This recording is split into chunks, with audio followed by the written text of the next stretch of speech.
93% of recruiters now source for candidates on LinkedIn to see if they can find a professional profile that reinforces all the positives. But you can use Facebook, you can use Twitter or Instagram to really build your brand. And also it makes you more Googleable.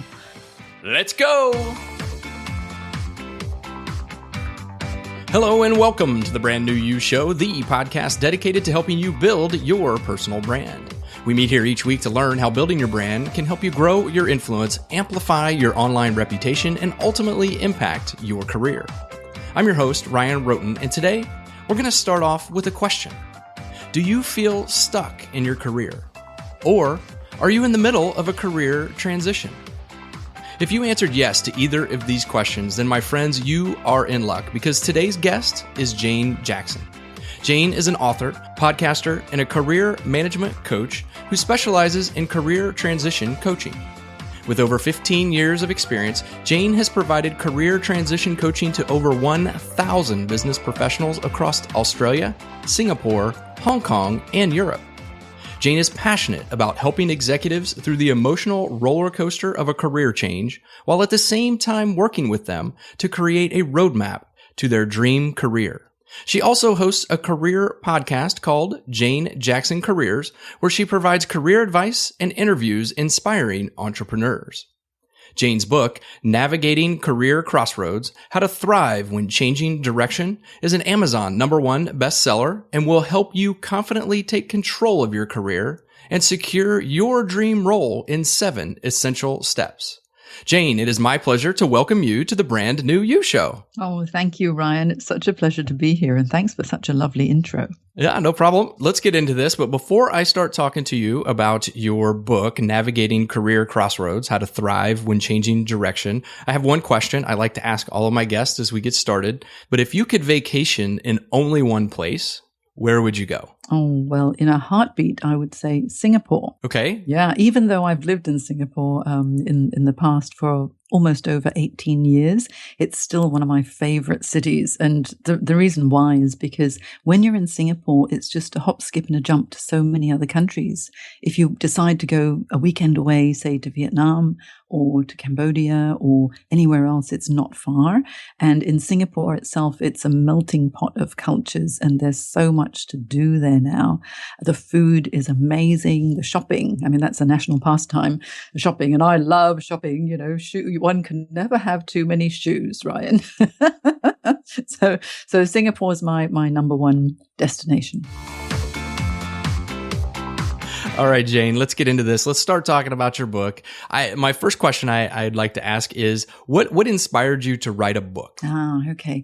Well, I've been coaching now for over 15 years, and I'm able to reach a certain number of people, one-on-one, basically through my one-on-one coaching, and also through group workshops. And that's great. But when it comes to coaching, and I thought there must be more that I can do because sometimes people can't afford coaching. So I thought, how can I possibly reach all the people who need careers advice or guidance, but make it as affordable and accessible as possible?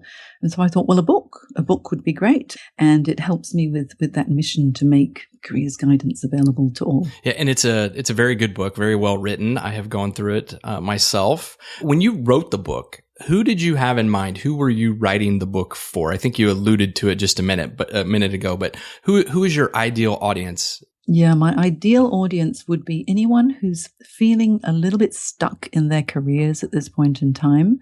Executives who've gone through a redundancy. It could be for graduates who've just left university and not quite sure what they're going to do if they haven't got on a graduate program. It could be people who've started their careers and 2 or 3 years into it think, oh, this really isn't for me, but I don't really know what I want to do.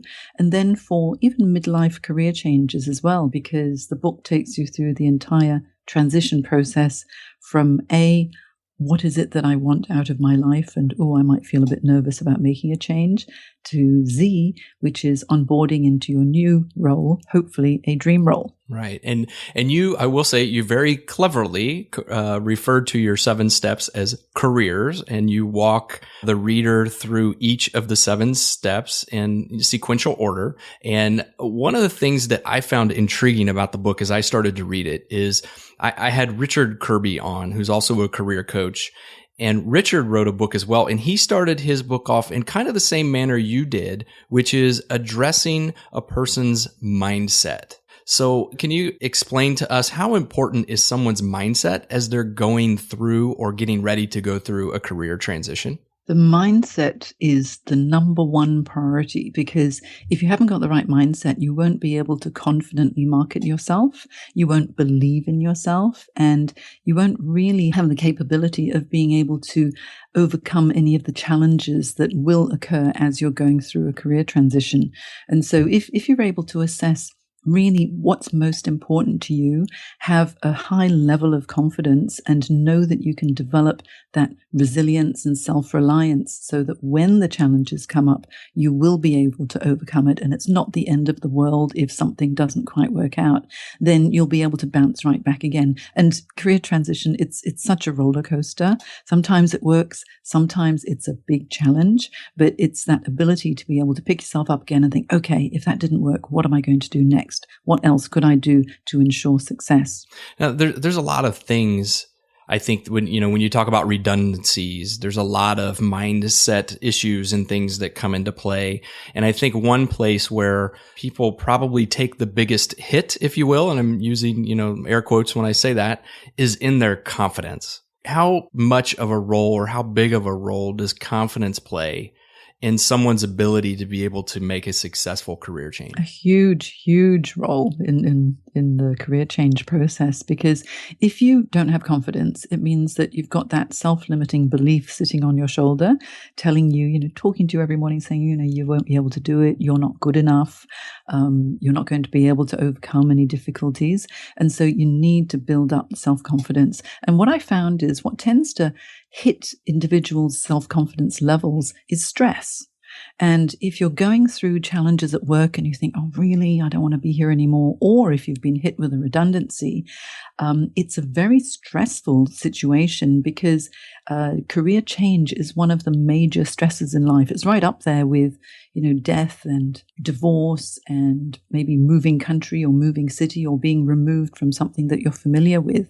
And if you don't manage your stress levels effectively, you're going to find that you're not going to be able to cope. And certainly the confidence levels just plummet. You actually have an assessment in your book that lists out a bunch of different life events, and you assign there's points assigned to each one.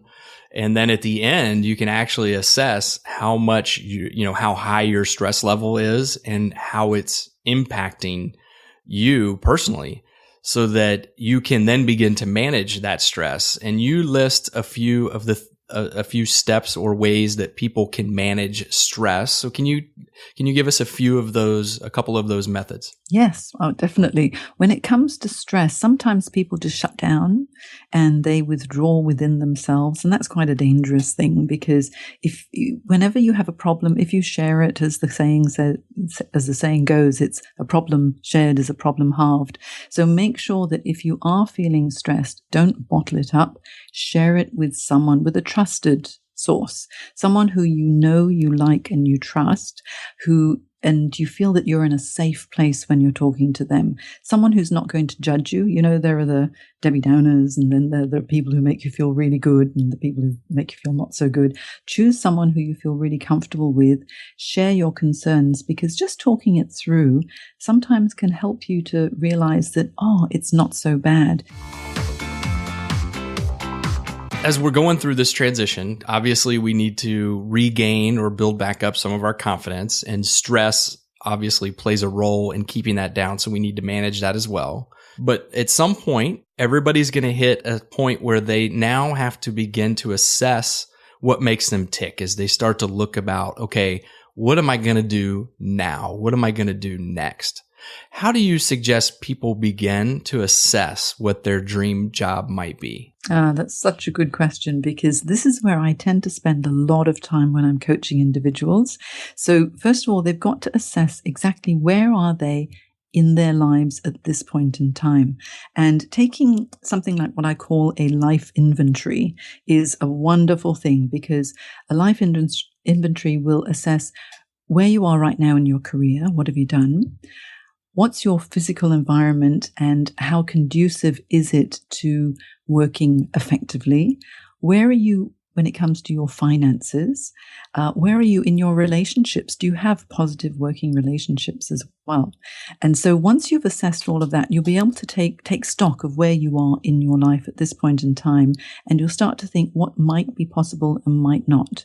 When it comes to a career, I encourage people to make a values-based exploration, because if you follow your true personal and career values, you'll be able to always be on the right path. It's almost like a compass. If you follow your values, it'll take you there. Whereas if you think, with your head and your heart, you'll probably never make a decision. You go in with your gut and your intuition and what your true values are.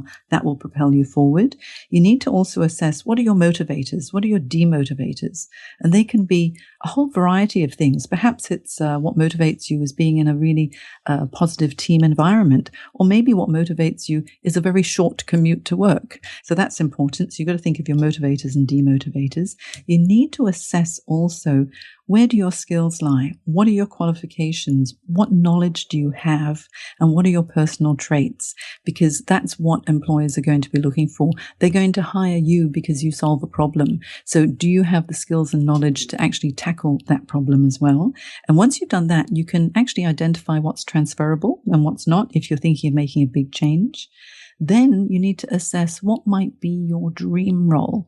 Really have a bit of fun with this and think, if I could have any role in the world, what would be the specific traits of that role that would motivate me? So it could be the location, the job function, the size of company, the industry, etc. And then the final thing that's really important is to sit down and spend the most amount of time thinking, what have I achieved in my career so far? Can you give an example of how you turn an achievement into a result? Well, first of all, you've got to think, what have I done that maybe has saved an organization money or has streamlined a process? And very often when I'm working with my clients, they go, "Oh, Jane, I don't know. I just did my job." And that's what a lot of people do. They take their responsibility seriously. They do a good job and they think, okay, well, it was part of my job, so what was the big deal about it? But when you think about it, everybody does something that is of benefit daily. And so what we need to think about is, first of all, what problems or situations did you encounter at work that required a specific action? So document the problem, document what the obstacles were that you were experiencing and the challenges of that problem. Then document what actions did you take to resolve that issue. And if you take the action and the result of your analyses and turn it into a single sentence or maybe just 2 brief sentences, you can actually lift that and put that into your resume, which will be an excellent accomplishment statement. The next step of the careers methodology, which is resumes and marketing communications. So I kind of had an assumption as I started to read it that it was going to be about resumes, and there is information about resumes in it, but you also spend time talking about the elements of a 90-second pitch. So can you first explain what is a 90-second pitch? And then let's talk a little bit about how you build one up. Okay. Well, first of all, one of the first questions people ask in interviews most commonly is, okay, before we begin the interview, give us a little bit of an overview about yourself. So you need the tell me about yourself question. I know. And you know what? That's what many of my clients find the hardest. "Oh, Jane, I don't like talking about myself." Of course, most of us don't like talking about ourselves, and we need to learn how to do it. If you talk too much about yourself initially, you might actually get off track. But if you think, okay, I'm going to keep it to round about a minute or so, then you know you're going to be succinct and concise. And if you prepare well before you go in for any meeting, whether it's networking or interviewing, then you're going to be able to provide the most relevant information to your listener and the information needs to be relevant to their needs. And so what are the components of the 90-second pitch? What should you talk about in 60 to 90 seconds? First of all, if someone says, so tell me a little bit about yourself, what I would suggest is you talk a little bit about the past, where you've come from. For example, I'm a sales manager with X number of years experience and I'm skilled in these particular areas, but keeping it very brief. Then it's good to talk about the current situation. So if you're going through a transition, say if you're going through a redundancy, some people don't like to talk about the redundancy, but I would suggest bring it up yourself because it means you're okay with it. So you could say, you may be aware that there have been multiple changes and reorganization at XYZ company and quite a number of people have been affected. And my role also was one of the ones affected. And so then you're going to let them know that, okay, there have been changes, but it's not because of my performance. It's maybe a global reorganization, or within the department, they've been, cutting 50% of the staff members. So it's actually okay and you're okay with it. And then once you've done that, it would be good to talk about what you're hoping for going forward. So moving on from this is what I'm hoping for. And if it's in an interview situation, you can say, and I'm really looking forward to finding out more about this role. So you've thrown the conversation ball back at them. What do you believe, in your opinion, with all your experience, what is the most important thing to make sure that is included in that resume? With a resume, what I like to have right at the beginning is an overview. So I like to call it either a career summary or a professional profile in your resume. And it can be just maybe 2, maximum 3 short paragraphs that project you into the desired role. So if you're looking for an operations role at a management level, it would be good to start that profile with operations manager with extensive experience in, and then a specific industry or a particular area that you want to focus on. So the profile or the career summary right at the top is most important. Then when you analyze a job description, if you've got the job description, you'll see that there's key selection criteria that needs to be addressed. And there are certain technical skills or certain personal traits that are essential for a role. Those are the things that you need to include in your resume as well. They're the keywords. You must include them because that's what makes you relevant. I had a Twitter discussion just this week with a college student who is currently looking to move into the workforce, and he was asked for his social media profiles. And what I'm wondering is I know you have to come across these folks as well. And these are the anti-social media people, right? So they're the people who say, I don't need any social media. I'm just going to remain private. I don't want any of my stuff out there. How do you coach those clients of yours who are looking for a job in today's environment and they just don't want to embrace social media? It's such a shame when they don't, because what they're demonstrating is that they're a little bit lack of awareness as to the trends now when it comes to recruitment. Because studies have shown, in fact, it was last year, it's a Job Fight survey, 93% of recruiters now source for candidates on LinkedIn as a first measure. And when employers are actually thinking about screening additional candidates, they will look on social media to see if they can find a profile. And if there is a professional profile that actually reinforces all the positives, then that's a really good thing. I think people are afraid of social media because they think it's just social. If you're on Facebook and you're eating a hamburger and you take pictures, it's not really very interesting. But you can use Facebook, you can use Twitter or Instagram to really build your brand. And also it makes you more Googleable. And so if people are able to find you and they find positive things, that's really good. But what I have to really encourage people to do, even the really negative, the ones who don't want to use social media at all, I say, if you don't use any social media at all, please use LinkedIn.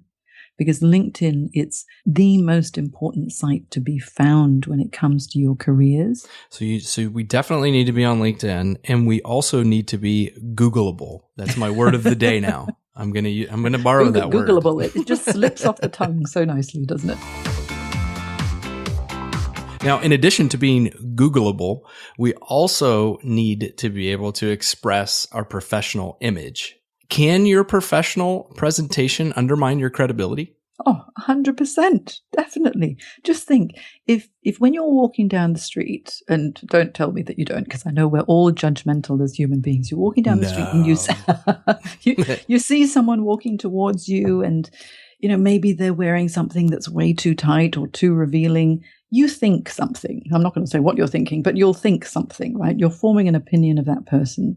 If you see someone who's dressed really, I'm going to say as a dag, but that's more of an Australian term. I'm not sure if it's an American term. People might not know what I mean. If someone looks really, really sloppy, then you tend to think, well, if they dress sloppily, they'll probably act sloppy. They'll probably work in a sloppy manner as well. So you make lots of assumptions based on somebody's image. And, all the studies have shown that, you see and judge in an instant. How long does it take to make a first impression? It's a couple of seconds. You walk in the door, someone's already thinking something about you if they bother to look at you. And so if you skulk into a room and you are really embarrassed or shy, or you're stooping, people will think, oh, okay, a bit insignificant. Whereas if you walk into a room with a nice warm smile, extend your hand, say, hello, I'm John Smith and it's a pleasure to meet you. It's a nice experience. And so, yeah, your image, and the image is not just what you wear, it also is your body language and your eye contact. So, yeah, it's very important. Sorry, that term was DAG? Is that what it was? DAG means sloppy? I'm learning a new language today. Well, I learned this as well. Yeah. A DAG is someone who's just, a little bit sloppy, a little bit grumpy, maybe a little bit moody. It's just not a happy, bright, professional looking person. Okay. So I got two terms now, Googleable and DAG. Mm-hmm. Okay. Oh, did you pick up strop as well? Do you know strop? No, I've not heard strop. It's nothing to do with careers, Ryan. No, strop. If you're stroppy, it means you're complaining and whinging. And if you're going in for an interview, you must not be stroppy. Okay. In addition to the personal presentation, you talk about components of your image, and there's a hinted image, an assumed image, a visual image, an experienced image, and then a proven image over time. And I think the visual image and the experienced image are, and maybe even proven over time, are things people can relate to without an explanation. But what is a hidden image? We all have a hidden image, and this really is you deep down inside. Nobody can see it. And this relates to your upbringing, your culture, what your expectations are, your personal hopes and dreams and goals. And all of that needs to be congruent with the image that you project on the outside. And we need to know what someone's hidden image is, and you need to spend time to get to know them before you can start to make assumptions about people, which actually leads us on to the assumed image. And your assumed image is, what do people expect before they even meet you? And the assumption can come from maybe your job title. Okay, you're a public relations executive. You'll probably behave in a certain way. You're a car salesman. You may act, dress, and behave in a certain way as well. So people will assume that you'll be like something because of their preconceived notions. And so say you've got a child who's really ill and you're worried and you run into the hospital and think, please, take my child. I need a doctor to help. And someone comes along who is a highly qualified doctor in jeans and a torn t-shirt and say, okay, I'll look after your child. You'll balk at that. And the assumed image doesn't make sense if a doctor comes to you dressed like that. Whereas if the doctor comes to you and they're standing tall, they look very authoritative, maybe they've got a white coat on and a stethoscope, then you'll think, I'm assuming a doctor should look like that. I feel confident. You look the way I assume you should look. And then here, please take care of my child. So you've got to be aware of your assumed image as well. Whatever you're trying to project, think about, do you look the part? Do you act the part? Do you speak in the way that people would expect you to? All of us, as I said before, we're all very biased. We assume someone's going to look a certain way before we even meet them, and they're going to act a certain way before we even meet them. I think we're at a point now where we're ready to move into step 5 of your process, where we start to explore some job search strategies. one of the things that I've noticed for folks that are in my generation who maybe haven't looked for a job in a really long time, they still want to go to job boards to look for jobs and post resumes. And so my question for you is, do you think job boards are dead? They're not dead. They have their place, but they're one small percentage of your job search methods that you should use. Because the good thing about job boards is that you can see what is available now, what's open, where they're recruiting. And I tend to use job boards more for research for my clients rather than actual job applications, because you can see which industries seem to be quite buoyant. You can see which companies seem to be hiring a lot of people at any given time, because you can think, oh, goodness, they're looking for a lot of project managers. They're looking for a lot of admin staff. They must be growing in a certain area. So it could give you an idea as to, okay, looks like they're hiring. I might actually target them directly rather than going through the online job boards application process. I've had clients get their roles through online job boards. I have had many, many more clients secure their roles through networking.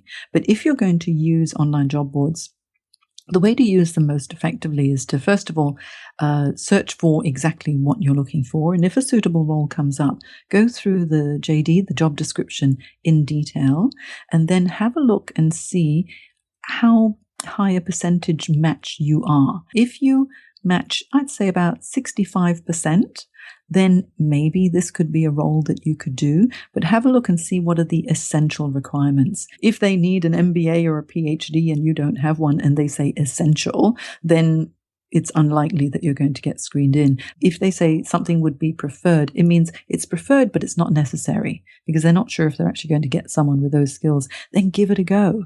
And then when you're going to actually apply, before you do anything, if there is a name and a number, pick up the phone. Whoa, hold on. You mean actually call someone and speak to them? Yeah, scary, isn't it? Talk to people? Goodness, no, definitely. Because if you don't, and you just click apply and you attach your resume or your CV, as I believe you call them in America, okay, your CV or your resume, and you attach your cover letter and you click, then off it goes into what some of my clients like to say, the black hole of recruitment, okay?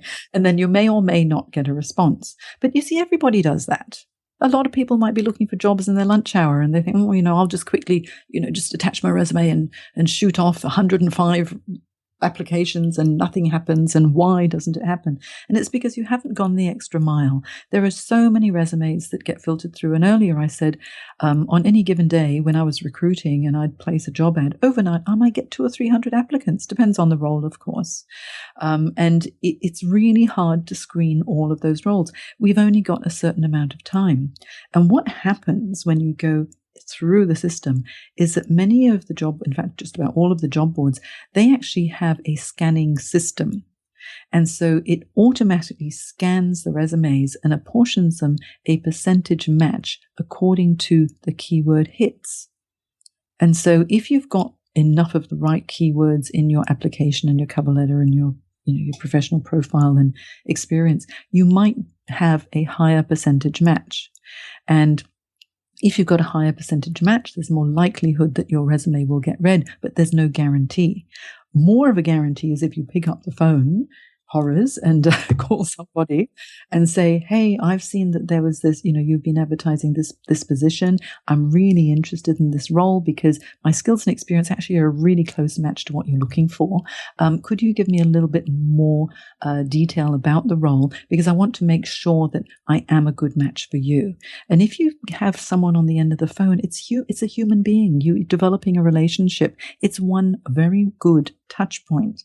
And if that happens to be the recruiter who desperately is looking for the right person and you sound like you might be, they might say to you, really good talking to you. Have you submitted it online? If not, why don't you email me your resume? And they'll look at it on the spot if you're lucky. Doesn't always happen, but it's worth a go, because I always think if you don't try, you don't know. Maybe you'll call and no one will answer. Maybe you'll call and leave a message and no one returns your call. At least you've given it a go. And if you are lucky enough to talk to the screener, then it's a selling opportunity. It's your opportunity to let people know what you do. And also they'll be able to hear your voice and hear that you speak well, you know what you're talking about. And already there's a mini screening that you've created for yourself. Well, we're speaking of horrors. One thing that people might find to be a horror, how important is networking now, today, especially in someone's job search strategy? Very important. I would say 100%. If you do not even attempt networking, your job search is not going to be as smooth and successful as you would like. People really, horrors. So many people are very, very reluctant to network because they think it's a bit of schmoozing. It's like sidling up to someone and say, hey, here's my card, call me. It's not like that at all. Networking, I think the misconception is people think that networking is selling. Networking is not selling. What I like to say is networking is developing relationships before you need them, so that people can know you, they can get to like you, and if they trust you, and if you are a good fit, it may lead to more. And for networking, it's not just for a job, it's for business building, it's for, relationship development, it's for finding the best hairdresser in a new city that you've moved to. Networking is recommendations, that's what comes out of them. And so if you develop a good relationship with someone, you're already networking, you're forming a friendship, it's part of networking. So if we don't think of networking as that, the horrible word, and we just think of it as building relationships, I think people would be less reluctant to do it. Let's say that we do some networking and maybe we found our way to the hiring manager. The hiring manager has reviewed our resume and they have decided now to bring us in for an interview. It used to be, and it still is, but it used to be that there was really only one kind of interview, right? You would just come in, you would sit with someone, you would talk to them, and you do this sequential type thing where you go from one person to the next person to the next person. And then you would see the person at the door and they would say, thank you, we'll call you later. But now there are so many different types of interviews. Can you walk through a couple of what I think are these new ones, which are a Skype video / webcam interview? How often do you see those taking place today? Oh, a lot more frequently now, because quite a number of my clients, they're interviewing for roles overseas. I mean, we're here. I'm based in Sydney, but I do work with clients from all over because I do a lot of work and coaching via Skype myself. And when it comes to Skype interviews, first of all, you've got to make sure you've got a decent internet connection. If it's through a recruiter, they might bring you into their office and they'll set everything up for you. But if you're doing it from home, you treat it like it's an actual face-to-face interview and make sure that you dress appropriately as if, you are already in the job. If it's a suit and tie, then so be it. Okay. Make sure that everything is good. With Skype, once you've got the good internet connection and you're there, look into the camera on your computer rather than down at the screen. Lift your computer up so that when you're actually looking at the camera, you're looking up slightly, because that's the nicest angle for your face. You've got to look good after all. And when you're speaking, speak a little bit slower than you normally would, because there might be a little bit of a lag. Make sure that there is a backup plan. So if it drops out, there is a phone number to call so that you can continue just via phone if Skype isn't working. Be prepared for any technical issues that might come up as well. Be prepared, because this is the key. When it comes to interviews, prepare for every eventuality. And it's not just prepare your responses to certain interview questions. It's prepare for technical issues. It's also prepare for how long is it going to take you to get to that venue. That statement takes me all the way back to the very first interview I did for this podcast with Tim Salmier, who said, your interview really starts the minute you walk out the door of your house. It does. Because you never know who you're going to run into along the way. What types of questions should you ask, and is that a good opportunity for the candidate to demonstrate their expertise? Absolutely. Well, first of all, wait until it's an appropriate time, and normally you can judge. They might say, do you have any questions for us? And it's right at the end. And so anything that hasn't been covered already, make sure that you get that technical side covered. But also you could ask them something like, what would be the key attributes of the successful candidate in this role? Because you might not have covered that. And so I'm talking about more like the tenacity or the sense of humor or the influencing skills, more of those soft skills as well. You can also ask them, what's the team culture? Or what's the organizational culture? Or in fact, of your hiring manager, if he or she is there, what's your management style? These questions hopefully will get them to open up a little bit, and you'll be able to ascertain if the values and the culture are a match to what's important to you. And this is going back to the values-based career search. Because when it comes to the skills and the knowledge and telling people about your accomplishments, that's all fine and good, but it's the values and the culture and the fit, because they're looking for someone who can do the job, someone who will do the job the way they want you to work. So that could be working weekends or flexible work hours or traveling for the job or whatever it is, your personal preferences. And the final one, the most important, is the best fit. So by asking questions about the culture, about the management style, about the traits that would make you successful in that role, it helps you to ascertain, what that fit would be. So we go through the process, we go through the interview, we ask the right questions, people are impressed with us, and so they come to us and they want to make us an offer. And so now we're moving into really the last step in the 7-step process, which is the success strategies in your new role. If they come back to you after an interview and they make you a job offer, you should just say yes immediately, correct? No, not at all. Don't ever say yes to anything without thinking about it. Okay. You go, oh, that is wonderful. Okay, thank you so much for the offer. I'm really interested to go through the letter of offer and the contract.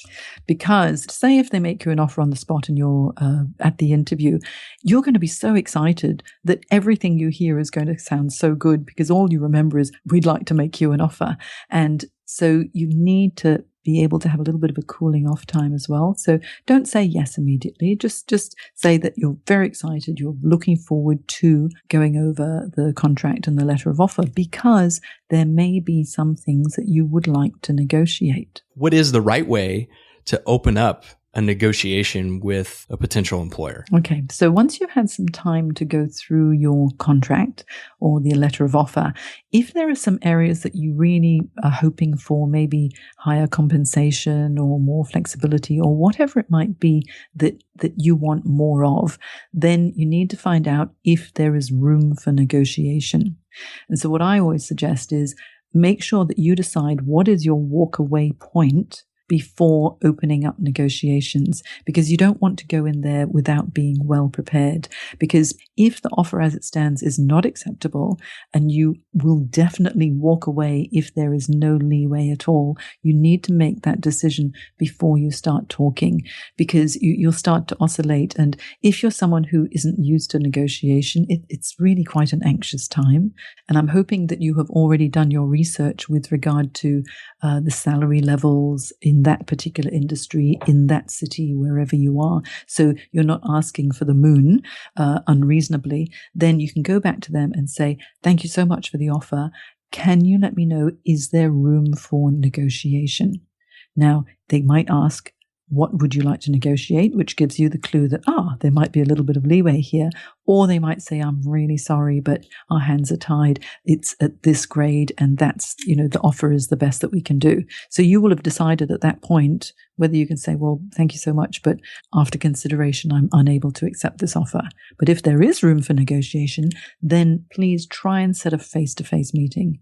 Negotiation is always best done face-to-face. So if you're able to set a face-to-face meeting, then you can go in with your agenda, just have maybe 2 or 3 items. Let's not have 10 things to negotiate. It ends up being too many. And then when you go through the negotiation process, negotiate what's most important to you first. And then everything else will be jam, really, if you get it. If you start with the easy things for them to say yes to, when it comes to the important thing to you, if you've left it to last because you're feeling a bit nervous about it, that probably would be a no.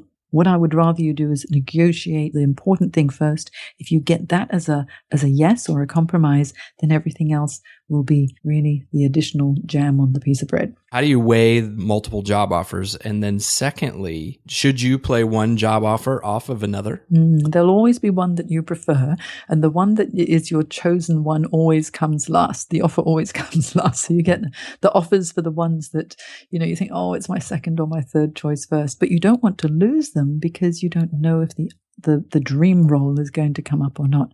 So say if you've received a number of offers, but the dream role offer hasn't come yet, you can actually approach the screener or whoever's doing the selection or the hiring manager to say, look, I've received a number of offers and I'm wondering, how far along in the process am I? Am I seriously in contention for this role, as I have another offer and they're pushing me for a response? So the benefit of doing that is that it might hurry your dream role along a little bit in the process if they don't want to lose you, or you'll know for sure if you are in serious contention or not.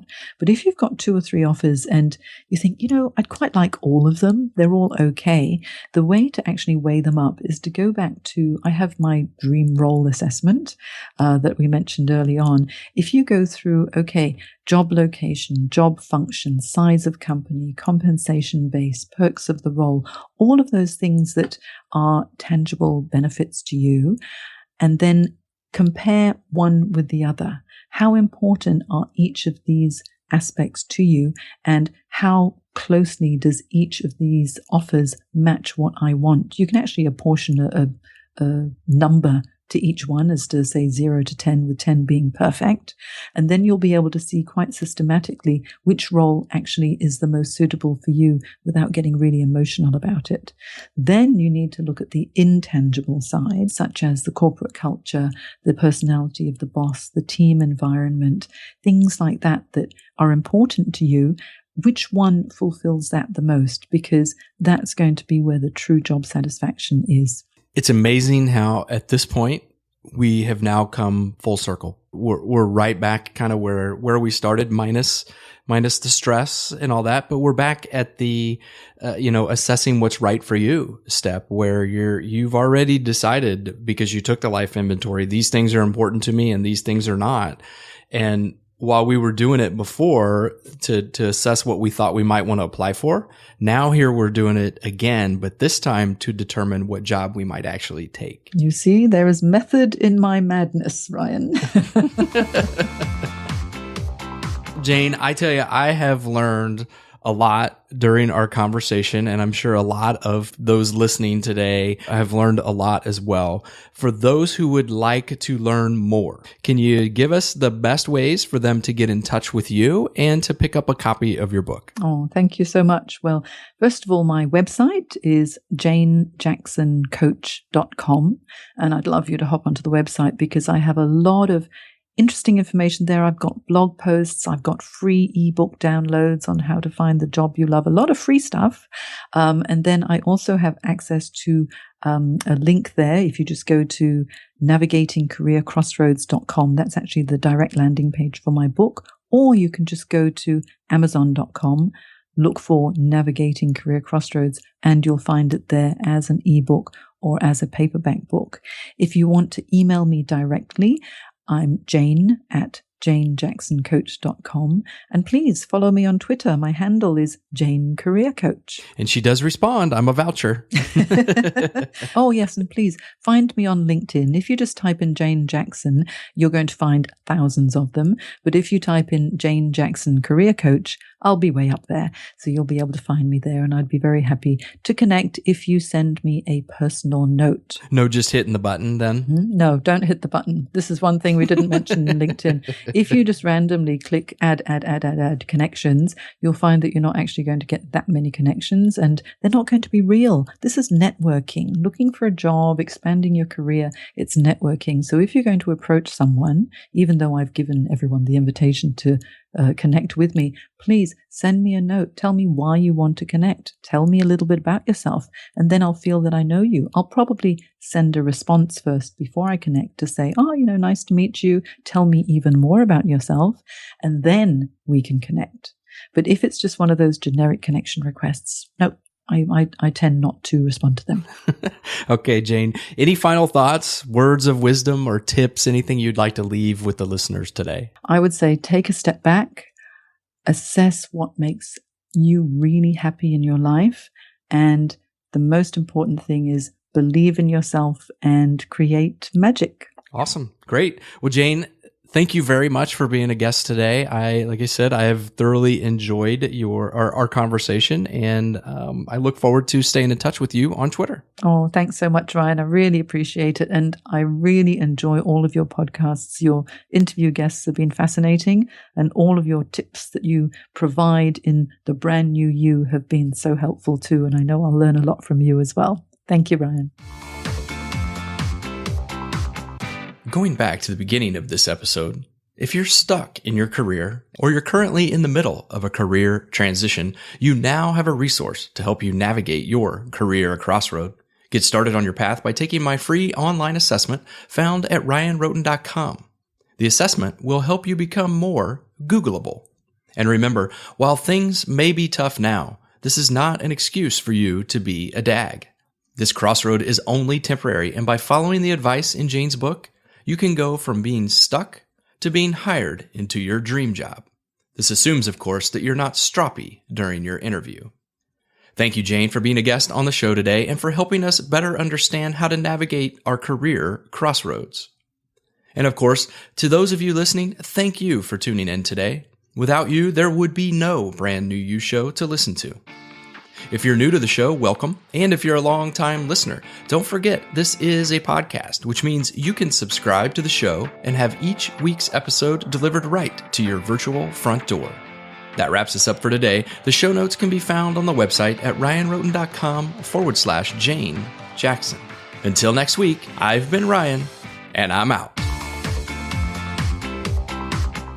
Today's show was edited and produced by Ryan Roten, and the intro and outro music is Pulse by Soundroad.